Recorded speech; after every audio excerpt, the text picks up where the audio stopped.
Bonjour à tous et bienvenue. En Côte d'Ivoire, tous les véhicules motorisés qui empruntent la route doivent avoir une plaque d'immatriculation. Et depuis le 1er juin, le ministère du Transport a mis en place un nouveau système d'immatriculation initiale des véhicules. C'est l'objet de ce numéro de Ça fait l'actualité. Que pense la population de ce dispositif? Réponse au micro d'Ahmed Traoré. Je pense que les nouvelles plaques d'immatriculation sont une bonne chose parce que ça marque une différence entre l'ancienne et la nouvelle. Il y a une distinction parce que la nouvelle, il y a plusieurs lettres d'alphabétisation par rapport à l'ancienne. La nouvelle plaque, c'est une bonne chose parce que l'ancienne plaque, là, les gars ont trop trafiqué dessus. Les anciennes plaques qui étaient là, c'était, je voulais avoir, mais on ne comprend pas pourquoi ils veulent changer. Moi-même, je n'arrive pas à comprendre. Donc, vraiment, ils n'ont qu'à essayer de revoir un peu. Se lève un matin, tout d'un coup, on vient, on dit qu'ils vont changer. On ne comprend pas. On ne nous explique pas pourquoi on doit changer les anciennes matriculations, tout ça, on ne comprend pas. La nouvelle plaque d'immatriculation, c'est une évolution. À chaque pays, quand il y a un autre président, on évolue à un point, à un autre point. On était au début, un système continu. Maintenant, on est arrivé à un autre système qui va nous permettre à identifier nos véhicules. Puisqu'on voit maintenant une certaine agglomération au niveau de la ville. Donc il faut qu'on mette les plaques d'immatriculation pour les identifier rapidement. Donc voilà pourquoi il y a des changements. Ouais, les nouvelles plaques d'immatriculation, en tout cas c'est beau. Ouais, mais souvent il faut changer les anciennes pour mettre les nouveaux. Voilà. On ne peut pas rester tout le temps dans la même ancienne là pour continuer avec l'ancienne. Concernant les nouvelles plaques d'immatriculation, c'est une très bonne initiative. Compte tenu des nombreuses voitures que les gens volent, je pense que l'État a bien réfléchi et ils ont mûrement réfléchi et c'est une très bonne chose. Concernant les nouvelles plaques d'immatriculation, ça va permettre aussi à tout le monde de se mettre à jour. D'abord, quand tu vois même la plaque, c'est intéressant à voir et ça va permettre de mieux enregistrer encore les véhicules puisqu'il y a d'autres véhicules qui roulent sur des fausses matricules et ça va permettre vraiment d'enregistrer le nombre exact des gens qui sont à jour et cela permet au gouvernement aussi de bien suivre les véhicules ici en Côte d'Ivoire. Le ministre ivoirien des Transports, Amadou Koné, a procédé au lancement officiel de la pose des nouvelles plaques d'immatriculation au cours d'une cérémonie organisée le 1er juin 2023 sur le site de la société de transport abidjanaise, la SOTRA.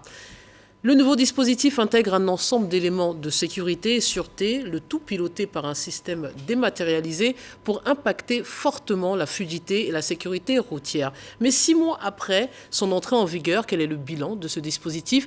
Est-il bien compris et bien perçu par les Ivoiriens? Pour en parler, je reçois M. Diomon Koné, le directeur de cabinet du ministre des Transports. Bonjour et bienvenue. Bonjour madame, merci de nous donner donc l'opportunité de parler de la nouvelle plaque d'immatriculation et du nouvel système d'immatriculation initiale des véhicules automobiles. Alors, vous l'avez entendu dans ce micro-trottoir, beaucoup de remarques, beaucoup de questions, d'interrogations. On va tenter, dans le cadre de cet échange, d'y répondre. Déjà, est-ce qu'on a une idée précise du parc automobile ivoirien? Très bien, merci beaucoup pour cette question. Le parc automobile ivoirien est estimé aujourd'hui à environ 1,5 million automobiles, non compris donc les motos et les tricycles, les véhicules à 4 roues. Donc sur cette base, aujourd'hui, nous avons dans notre base de données, au niveau donc des visites techniques, 500 000 véhicules enregistrés, parce que tous les véhicules ne viennent pas malheureusement donc, à la visite technique. Et l'un des chantiers aujourd'hui, c'est d'amener tous ces véhicules-là à venir donc à la visite technique pour permettre de les avoir dans la base de données. Donc là, on a plus d'1 million de véhicules qui circulent, mais vous n'avez identifié même pas la moitié, 500 000. Alors, qui circulent, c'est à voir. Hein. C'est à voir aussi. Certains sont en épave, d'autres n'ont pas été donc, déclarés, ainsi de suite. Donc, ce n'est pas forcément qu'ils circulent, mais dans notre base de données, tous les véhicules qui viennent à la visite technique sont donc enregistrés. Quelle était finalement la réalité des plaques d'immatriculation en Côte d'Ivoire avant l'avènement de ce nouveau dispositif? Alors, il faut dire qu'avant l'avènement du nouveau dispositif, la situation était critique. Nous avons donc au niveau des immatriculations aucune base de données fiable. Chaque structure, chaque entité donc opérant sur la plateforme du guichet unique avait une base de données et les chiffres variaient. De sorte que quand on interroge une structure, on a un chiffre, un autre chiffre de l'autre côté. Alors, ce qui est critique aussi, c'est Lorsqu'on a mis en marche la vidéo-verbalisation, on s'est rendu compte qu'il y avait beaucoup de doublons. Beaucoup de doublons et beaucoup de fausses plaques d'immatriculation. De sorte que 50% des infractions vidéo-verbalisées, on ne pouvait pas les notifier à ceux qui les commettaient. Par ailleurs, on avait un autre problème avec l'ancien système, c'était que 40% des personnes donc contrôlées, ce sont des chiffres qui viennent de la police, nous disaient qu'elles avaient des reçus de paiement, mais n'avaient pas donc leur plaque d'immatriculation depuis souvent 6 mois, 2 mois, 2 ans parfois. Donc il était important pour nous de réformer le système. En janvier 2023, nous avons donc initié une communication au Conseil des ministres qui nous a donné l'autorisation de rentrer dans le nouveau système. Ainsi donc, nous avons réuni les acteurs. Ce n'est pas quelque chose qui s'est fait donc, au niveau du ministère seulement. Nous avons réuni les acteurs, nous avons travaillé 6 mois durant. Et on a mis en place un mode opératoire signé par tous les acteurs. Et sur cette base-là, nous avons lancé le 1er juin donc, le nouveau système. Justement, le ministre a affirmé que cette nouvelle plaque respecte les standards internationaux. Ça veut dire quoi? Qu'avant, on n'était pas dans les standards internationaux?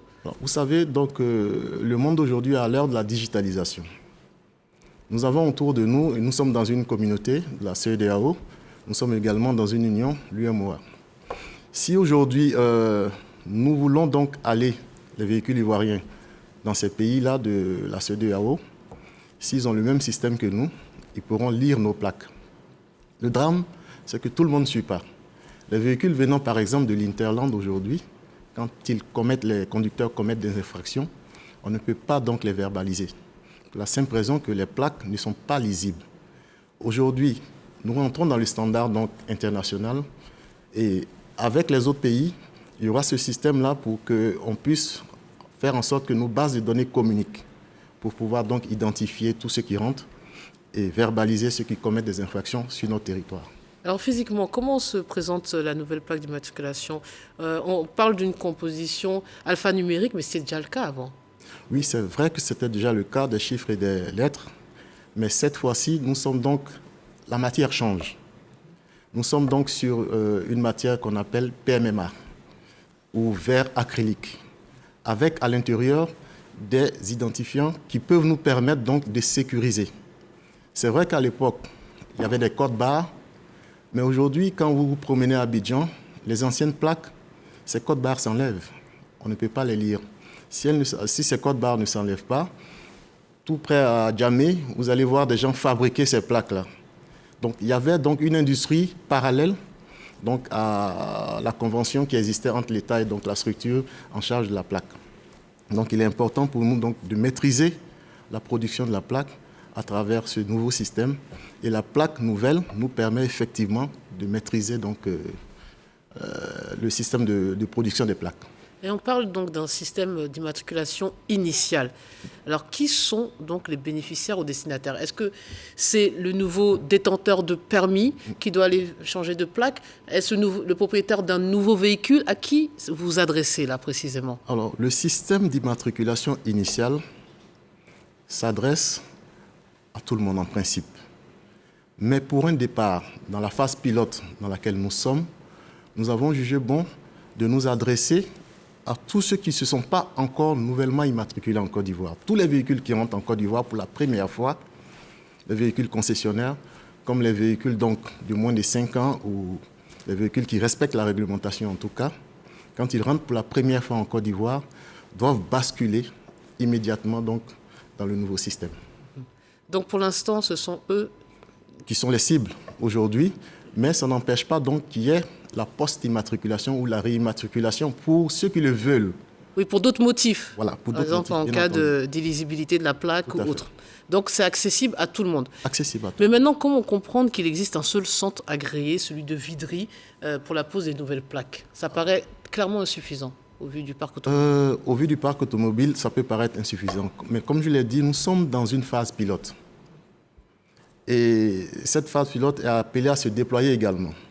Nous avons identifié à Boaké, à Korogo et bientôt à San Pedro des centres pour permettre d'accueillir donc le nouveau système d'immatriculation. Nous sommes en train d'y travailler Et progressivement, même à Abidjan, on aura au moins 2 centres. On a identifié un centre également ici, qui va permettre, un centre plus grand, qui va permettre de faire plus d'immatriculation parce que la demande est forte. Et depuis donc, le 1er juin, combien de nouvelles plaques ont été posées? Alors, à ce jour, nous sommes autour de 31 533, selon donc les chiffres que les services nous remontent quotidiennement. C'est un chiffre que vous estimez haut ou faible? Par rapport donc à l'ancien système, nous estimons que nous sommes dans une phase ascendante. C'est prometteur en tout cas. Mais pourtant, quand on circule dans les rues d'Abidjan, on ne voit pas souvent ces plaques.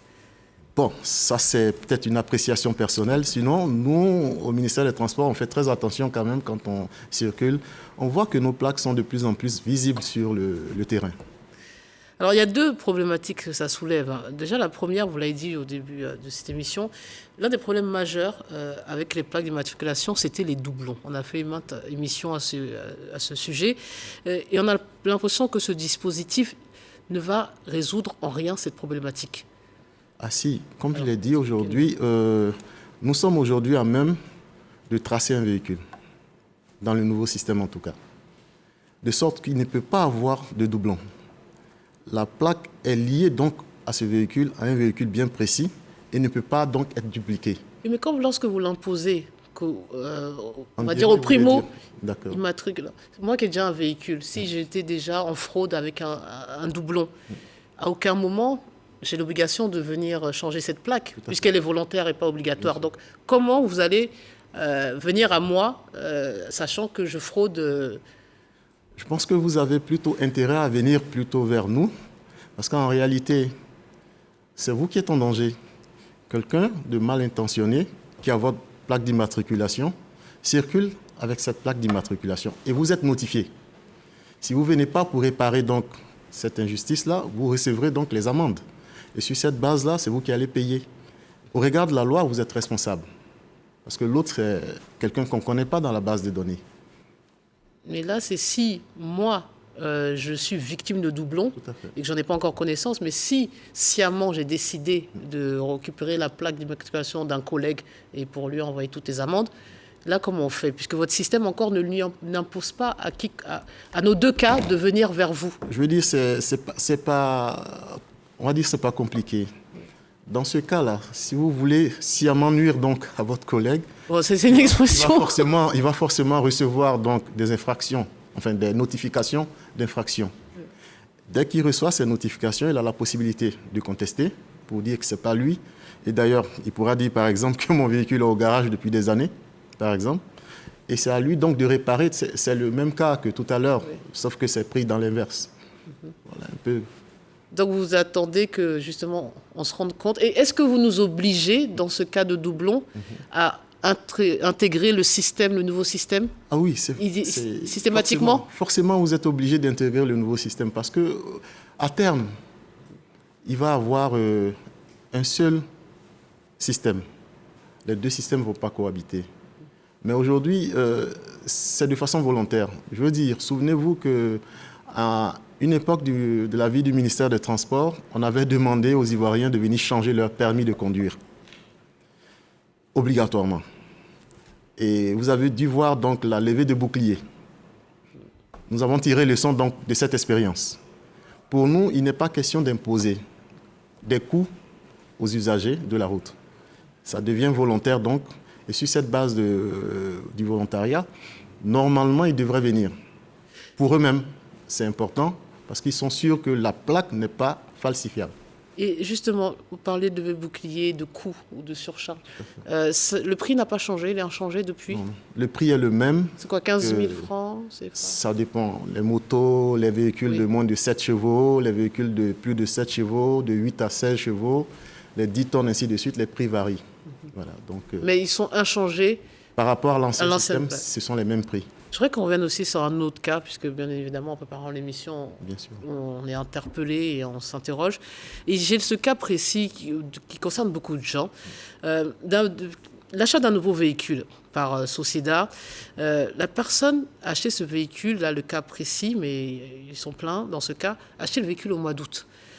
On lui a remis un récépissé d'immatriculation qui devait finir déjà en fin d'année. Et on a voire prolongé ce récépissé jusqu'en fin février. La personne aujourd'hui n'a ni plaque d'immatriculation. Elle se fait arrêter régulièrement par les forces de l'ordre parce que nouveau véhicule égale nouvelle plaque, faire multiples contrôles et elle doit toujours montrer ce récépissé. Et donc, qu'est-ce que vous dites déjà pour ces cas-là? Alors, dans ce cas-là, on peut penser que c'est une exception à la règle. En réalité, quand un véhicule sort de chez le concessionnaire, il est pris en charge par le nouveau système, normalement. Vous voyez, du 1er juin au mois d'août, nous étions au début du nouveau système. Forcément, il y a eu quelques ratés qu'on a dû rattraper au fur et à mesure. Maintenant, en ce qui concerne ce cas particulier-là, le récépissé, il est de qui et quand est-ce qu'il a eu pour nous permettre rapidement de, on va dire, faire en sorte que son cas soit réglé. Si c'est un récépissé qui n'a pas été donné par les services... Il vient de votre ministère, Direction générale des transports terrestres et de la circulation, je l'ai sous les yeux. OK. Donc il vient de votre ministère. Ce serait bien qu'on l'ait pour le résoudre rapidement. Mais en principe, normalement, les nouveaux véhicules sont pris en charge immédiatement, comme je l'ai dit. Et aujourd'hui, les immatriculations sont faites de façon accélérée, comme le gouvernement nous l'a demandé. Et au bout de 72 heures, normalement, on devrait pouvoir être immatriculé. C'est forcément une exception à la règle. À 6 mois. Nous allons forcément... Mais de manière générale, encore une fois, parce que j'ai eu le plaisir plusieurs fois de parler de toute cette réforme initiée par votre ministère. Et quand même, on a le sentiment, de manière générale, que le ministère des Transports, à travers ces réformes, va trop vite dans les mises en application, sans qu'on soit sûr que la logistique, le personnel ne soit prêt, au risque de créer, l'exemple que je viens de donner, des désagréments auprès des usagers, même les plus exemplaires parfois. Vous ne mettez pas la charrue avant les bœufs. On va dire pas du tout. On en a parlé pendant le permis à points aussi. Oui, on va dire pas du tout. On ne met pas la charrue avant le bœuf. On est inscrit dans une réforme logique. Et l'une des pierres angulaires de cette réforme, c'est l'immatriculation. À partir de cet instant-là, il est urgent pour nous de mettre en œuvre donc, la politique d'immatriculation fiable et sécurisée. Sur cette base-là, on peut rapidement donc, détecter là où il y a des fraudes. Mettre la charrue avant le bœuf, je dirais non, parce que c'est une urgence. Et dans l'urgence, quand on agit, il y a forcément quelques petits ratés qu'on peut rattraper.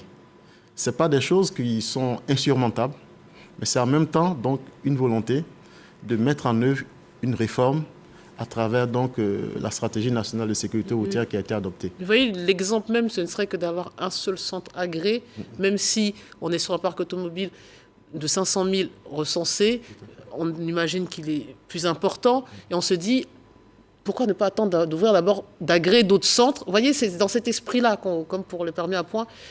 Parce qu'après, il faut avoir aussi des contrôles. Je vais expliquer le processus. Vous savez, même si on a un seul centre, on est capable d'émettre des numéros à tout moment. Ça fonctionne bien. Aujourd'hui, je vous ai parlé en tout début d'émission donc, du mode opératoire qu'on a mis en place avec les opérateurs, de la plateforme du guichet unique. Normalement, tous les opérateurs doivent être regroupés sur cette plateforme-là, avec donc la possibilité pour ces opérateurs de s'étendre eux-mêmes à l'intérieur, collecter l'information, renseigner le système pour nous permettre d'émettre. Donc ne voyez pas simplement le centre, mais en réalité, ils sont sur tout le territoire, ils collectent des informations à travers, donc, on va dire, leur base avancée, ils nous envoient l'information dans le système et on produit les plaques après. D'accord.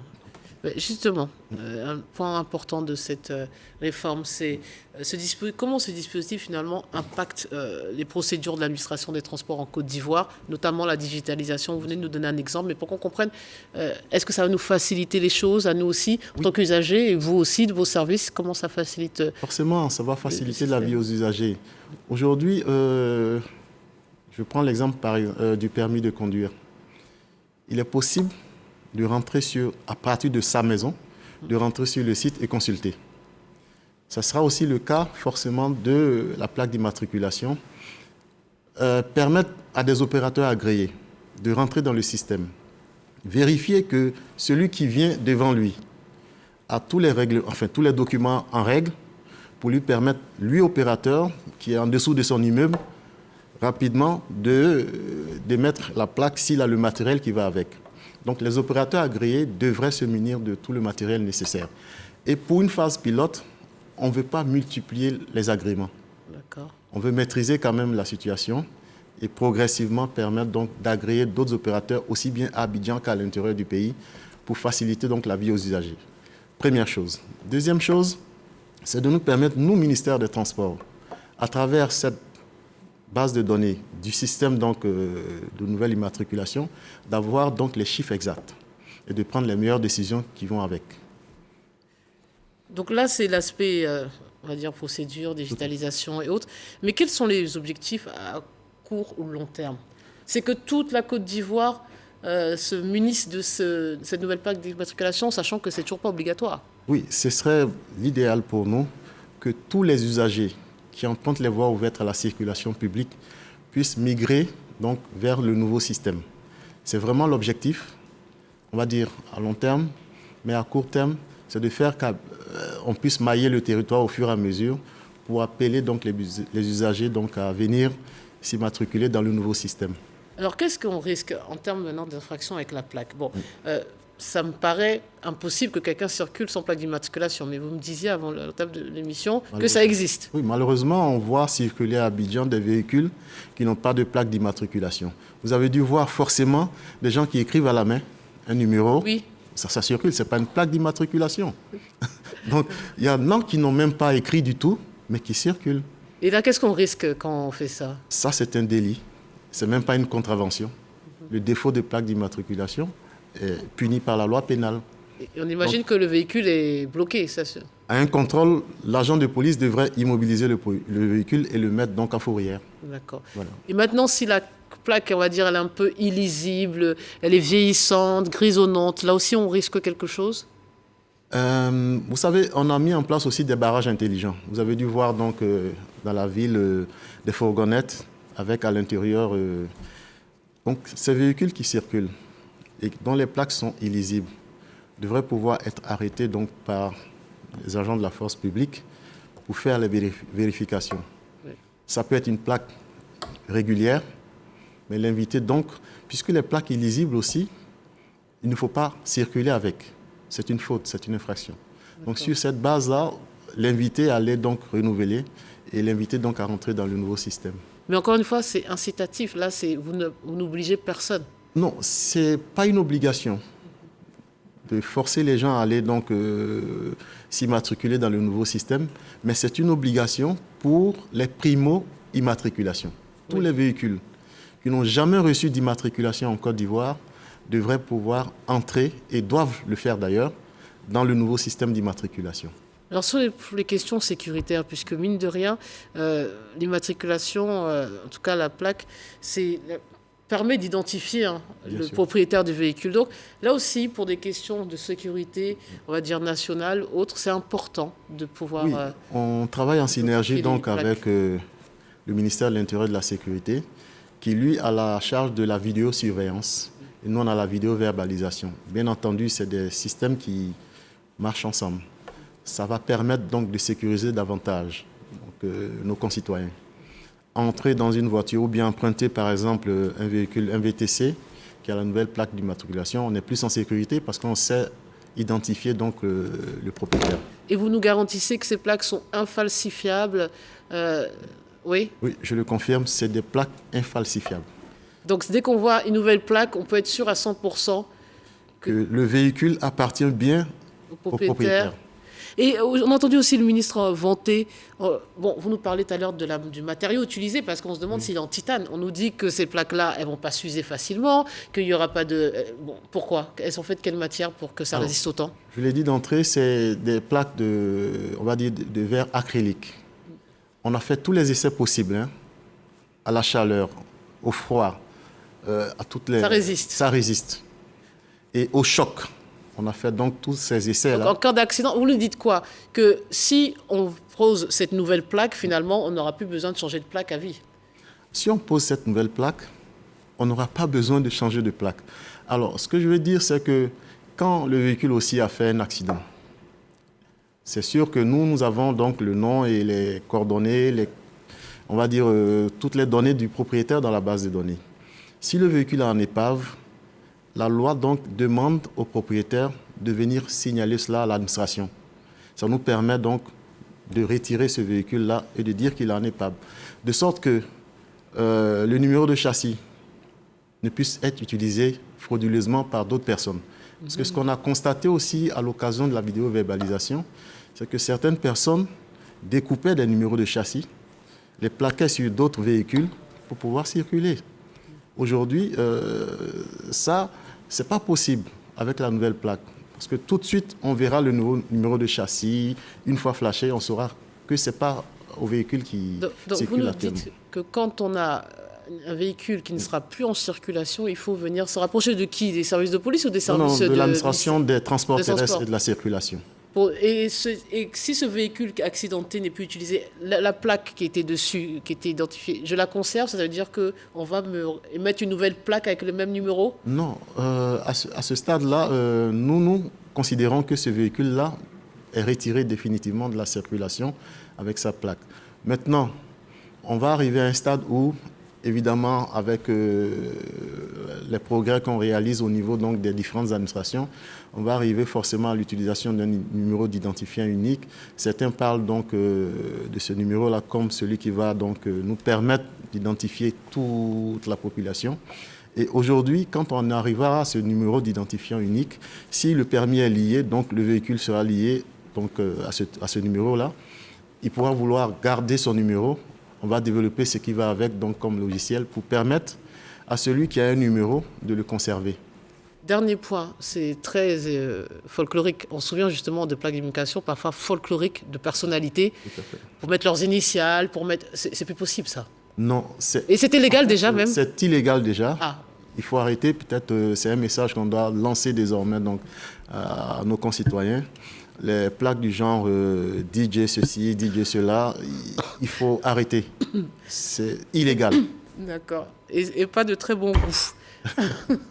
Merci beaucoup, Monsieur Diomand, d'être venu sur ce plateau, d'avoir répondu à toutes nos questions. C'est nous qui vous remercions. On voudrait dire donc au nom de Monsieur le ministre Amadou Koné, ministre des Transports, qu'on a été très ravis de pouvoir répondre à vos questions et on espère avoir éclairé davantage la lanterne de nos concitoyens en espérant qu'ils nous approchent pour avoir la bonne information. Parce que bon, on voit ça et là, sur les réseaux sociaux, certaines informations qui ne sont pas justes du tout.